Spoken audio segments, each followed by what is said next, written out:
भाग्य खेली सिंदूर खेल आज एक जबरदस्त सीन देखा पाइपर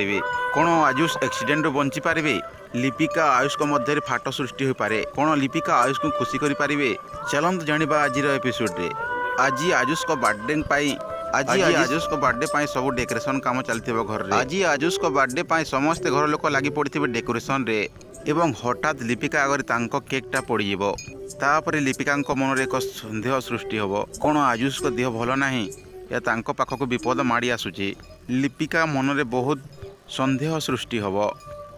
सेपटे आयुष जाऊँ पाखे गोटे सेपटे आयुष को गाड़ी रे गोटाए पोस्टर लगी से पोस्टरटा गोटे बेकरी एवं से बेकरीटा कार न इसिकार तापर तांको मुंड को पुराना कथा को आघात देव आउ आयुष गाड़ी को स्टार्ट कर जोर रे चलिया लगेबे सही समय जोर रे गोटे गाड़ी क्रॉस करिवो और टेंशन रे कार को ब्रेक मारिबे हठात कार को आयुष ब्रेक मारिबे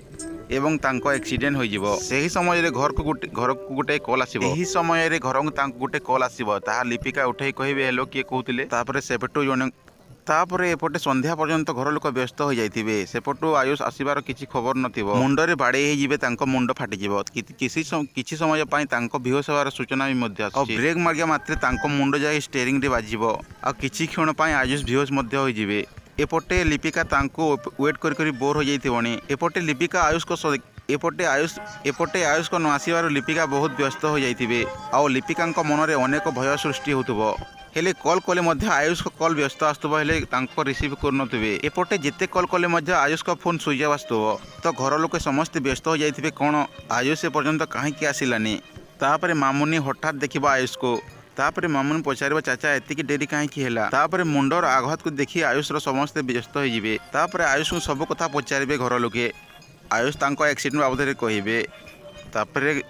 तापर लिपिका शाशु कहे जहाँ है चलतु केक काटिबा एबे सेमिति भी अपेक्षा करी बहुत समय हो गलानी सेमिति भी अपेक्षा करी बहुत समय हो गलानी चल एबे केक काटिबा लिपिका शाशु जानी शुणी तांको लिपिका पचारे बा कि लिपिका आई तो केकटा बहुत बढ़िया होइछि सेपटो लिपिका कहे शाशुमा मु तांको फेवरेट बेकरी परा 4 दिन आगर ऑर्डर करथिले एपटे आयुष एपटे लिपिका कथा शुणी आयुष बहुत रागी जिबे काहे कि ना लिपिका कथाटा आयुष को मन रे कटा घारे चूण देला परि लागिबो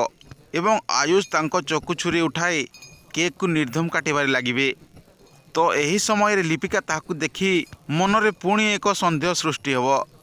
लिपिका भावी मो मन पसंद कौन आयुष को भल लगिलानी कहीं लिपिका से कौन सतरे मते भल पाती ना नहीं तापर आयुष कहे आज मो मुंड भल ना से मोर तापर लिपिका कहे हौ ठीक अच्छे तुम जब देह भल ना तापर तुम रूम को चलो रेस्ट नेले आपे आपे ठीक हो एवं लिपिका और आयुष तांको रूम को चली जिवे।